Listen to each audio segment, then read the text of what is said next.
Yo, what's up mga ka-Prime? Welcome to another video. Mga ka-Prime, hindi na ito biro. Ang Gilas Pilipinas may home court advantage na.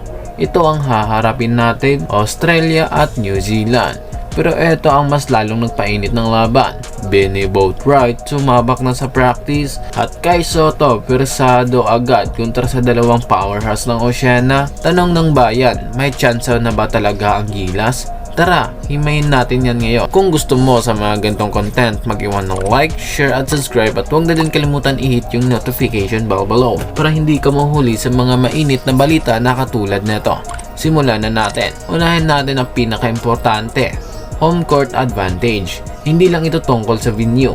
Ito ay tungkol sa sigaw ng Gilas Nation, mental pressure sa bisita, extra energy sa bawat hustle play. Sa Pilipinas, alam na alam natin yan. Iba ang tapang ng Gilas kapag may 20,000 Pinoy na sumisigaw sa likod nila. Ang Australia at New Zealand, sanay sa physical, sanay sa organized system, at hindi sanay sa ingay at emosyon ng Pinoy crowd. Diyan pumapasok ang tsansa magmadali ang desisyon ng kalaban, pumalya ang